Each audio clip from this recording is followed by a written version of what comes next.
मोदी की बात होती है तो ये बात सही है कि वो 7वें नंबर से 4थे नंबर की इकॉनमी बना दिया।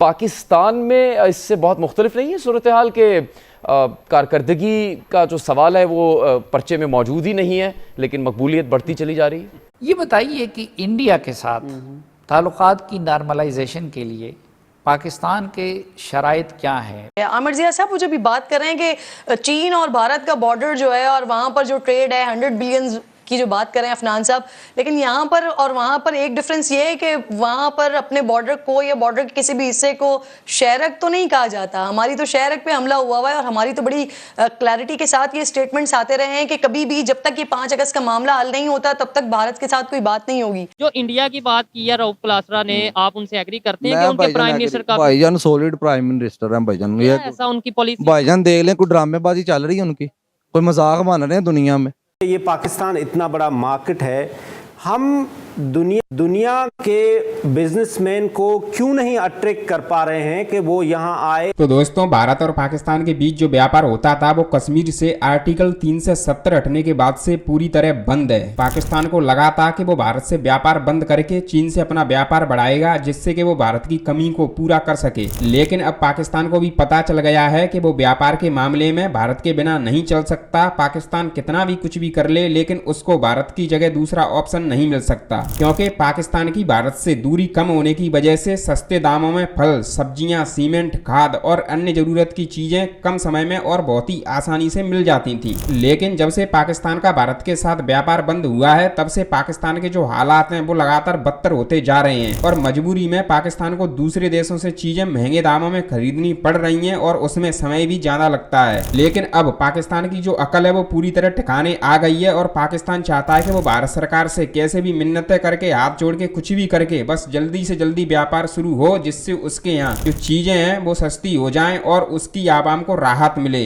और महंगाई पर लगाम कसी जा सके। India will be number 1, China number 2, Pakistan will be number 3। India will be number 1। पहली बात तो ये है कि India will be number 1, the largest, right, 15 years, right, 15 साल, राइट। अच्छा, दूसरा, आप लोगों को दुनिया में पता ही नहीं कि हम कितने हैं। आपसे उस दिन मेरी बात हुई, मैं अभी मलेशिया में और ताइवान में प्रेजेंटेशन की, और आप पढ़े लिखे पीएचडी के क्राउड यूनिवर्सिटी में पूछे ना कि आपके ख्याल में पाकिस्तान कितना बड़ा है, तो वो 3 मिलियन से शुरू होते हैं। ले भाई, कहते हैं 3 मिलियन, तो उनको ऊपर ले जा के वो 100 मिलियन पे कहते हैं जी 100 मिलियन से ज्यादा तो नहीं हो सकता। तो पहली बात तो ये है कि दुनिया को पता ही नहीं है कि हम मार्केट एज अ मार्केट, कितनी बड़ी मार्केट एग्जिस्ट कर रहे हैं। ठीक है जी, तो पहले तो हमें पाकिस्तान की मार्केटिंग करने की जरूरत है। उसके बाद नेचुरली एक दफा लोगों को यह पता लग जाए कि इतनी बड़ी मार्केट है और 15 साल में हम चाहे इकोनॉमिकली डिप्रेस्ड हैं इस वक्त, और 15 साल में भी शायद हमारी हालत इतनी ऊपर नहीं होगी, लेकिन इवन देन 400 मिलियन का मतलब कि हम दुनिया की उस वक्त 14वीं बड़ी जीडीपी होंगे, purchase power parity wise, bigger than, equivalent to Saudi Arabia, equivalent to South Korea, equivalent to UK at that time. ठीक है जी, हाँ, पर कैपिटा इनकम हमारी बहुत कम होगी, लेकिन उससे इतना फर्क नहीं पड़ता। लोग तो बाइंग पावर देखते हैं, वो मार्केट का साइज देखते हैं। ठीक है ना जी, तो हमें तो एक्चुअली एक मैसिव कैंपेन लॉन्च करनी पड़ेगी दुनिया में कि भाई हम एज अ कंट्री एग्जिस्ट करते हैं, और सिर्फ एग्जिस्ट नहीं करते, we are the top 5 most populated countries and the top 10 biggest markets of the world right now. और उस तरफ ले जाना हमारी हुकूमत का सबसे बड़ा काम है। बाकी नेचुरली प्राइवेट सेक्टर, बाकी लोग भी इन्वॉल्व होंगे, लेकिन ये सबसे ज्यादा जरूरी चीज। पहले तो आपको मुबारकबाद दूंगा कि आपने उस इशू पर प्रोग्राम किया या इशू उठाया है जिसपे अमूमन हमारा मीडिया उतना शोर आजकल नहीं मचा रहा। मैं समझता हूं कि जो भारत है या भारत की इंतहा पसंद हिंदू क़यादत है, उसको आदाब दुश्मनी आते हैं। वो बिल्कुल क्लियर है कि पाकिस्तान की राह में हर मरले पे उनको एक दीवार चीन खड़ी करनी है। उस बात से बिल्कुल क्लियर है कि चाहे तिजारत हो, चाहे खेल हो, चाहे कोई और बैन अवी प्लेटफॉर्म, वहां पर पाकिस्तान को दबाव में लाना है। हमारी तरफ बदकिस्मती है कि हमारी जो हुक्मरान अशराफिया है वो डबल माइंडेड है। वो समझती है कि जनाब, वो कहते हैं ना कि मैं समझता हूँ कि मेंटली डिफीटेड है वो लोग। वो समझते हैं कि जी भारत इतना बड़ा मुल्क है और हम सिर्फ मतलब है कि अगर अच्छी बात करेंगे और हर कीमत पर नाक रगड़ के भी मुज़ाकरात करने के लिए हमें करना पड़े, तो हमारी तरफ से जो बड़ी पॉलिटिकल पार्टीज हैं यही मैसेज देती हैं। आज जो वज़ीर आज़म पाकिस्तान का स्टेटमेंट है कि जी हम जंग नहीं चाहते, बात इमरान खान ने भी गलती की थी जब मतलब है कि उन्होंने कश्मीर का 5 अगस्त 2019 में कश्मीर को उन्होंने जम किया था अपने अंदर। तो आप इमरान खान ने भी यही कहा था कि जनाब हम जंग नहीं चाहते, क्या मैं जाके वहां एटम बम मार दूं। ये गलती है आप लोगों की। बात ये होती है कि सियासत में ये नहीं होता कि आपके मैं जंग करूंगा, लेकिन सियासत में ये भी नहीं होता डिप्लोमेसी में कि आप कहेंगे मैं जंग नहीं करूंगा। War is never of the table, ठीक है ना। और हम लोग समझते हैं कि ऑल आउट वॉर होती है हमेशा, एस्केलेशन के मुख्तलिफ मदारिज होते हैं।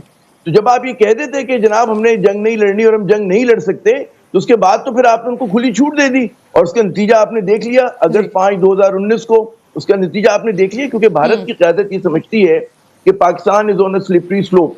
हम इन लोगों को इतना दबाव में लाकर बात करेंगे और फिर हमारे ऐसे जमीर फरोशों की कमी नहीं है जो कहते हैं जी भारत की फिल्में भी यहाँ पर आनी चाहिए और कश्मीरियों का खून जो मर्जी हो जाए, हम तिजारत भी करना चाहते हैं, इसमें हमें चवन्नी ठन्नी का फायदा है। जनाब ऐसा नहीं होता। और आमिर साहब चले, ये 5 अगस्त का मामला है क्योंकि पाकिस्तानी उसे भूल तो नहीं सकते कभी, लेकिन फिर भी अगर हम कहें कि वो किस्सा पुराना हो गया, तो अभी रिसेंटली जो वाकया हुआ G7 कॉन्फ्रेंस के लिए बिलावल साहब गए और वहां पर जिस तरह का रवैया उनके साथ अपनाया गया, वजीर खारजा का स्टेटमेंट जिस तरह का आया, मोदी का स्टेटमेंट जिस तरह का आया, उसके बाद हमारी तरफ से खैर सगाली के पैगाम जाना कि आइए जी आप CPEC का हिस्सा भी बन जाएं और फिर आगे मामलात बढ़ाना। हमारे जो फॉरेन मिनिस्टर ने जो स्टेटमेंट दी है, हमारी बिजनेस कम्युनिटी, हमारे ट्रेड बॉडीज़, हमारे चैम्बर, हमारे फेडरेशन, हम पूरी तायद करते हैं, सपोर्ट करते हैं कि हमारी रीजनल ट्रेड होनी चाहिए अपने हमसाए मुल्कों के साथ और स्पेशली इंडिया के साथ। इंडिया में माशाल्लाह बड़े सारे मौके हैं, हम उनसे चीज़ें इंपोर्ट भी कर सकते हैं और अपनी चीज़ें एक्सपोर्ट भी कर सकते हैं। जैसे फ्रूट एंड वेजिटेबल्स इंडिया से हम आ रहे हैं, डिफरेंट आइटम्स, कोई ऐसी टेक्नोलॉजी में नो डाउट कि India is for better than like it's comparatively Europe level की ये चीज़ें बना रहे हैं, तो हमें इससे फ़ायदा उठाना चाहिए। और जो चीज़ उनकी रिक्वायरमेंट है वो उनको भी चाहिए कि वो पाकिस्तान से इंपोर्ट करें, और जो हमारी रिक्वायरमेंट है तो हम जो इतनी दूर दूर एक्सपोर्ट कर रहे हैं, why not with the regional trades, regional border के साथ हम क्यों ना करें। हमें उनके साथ कारोबार करना चाहिए।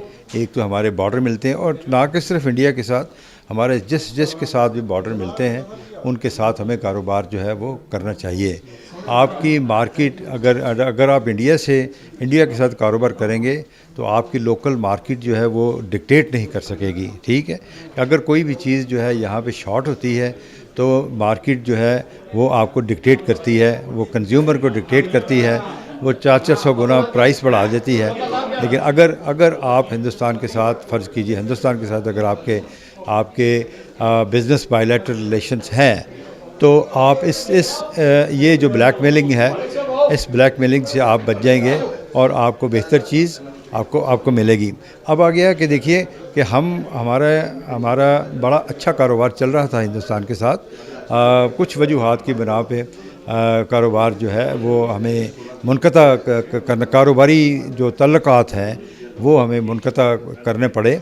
उस वक़्त जो है हिंदुस्तान हमसे मुतकाज़ी था इस चीज़ का कि हम उन्हें जो है मोस्ट फेवरेट नेशन का दर्जा दे दें, लेकिन हम उनको नहीं दे सकते थे। तो हम इसलिए नहीं दे सकते थे कि अगर हम उनको मोस्ट फेवरेट नेशन कह दें तो फिर कश्मीर का सारा मसला जो है वो उसके ऊपर इफ़ेक्ट होता है। डेफिनेटली जी, इंडिया के साथ पहले भी हमने ट्रेड किया और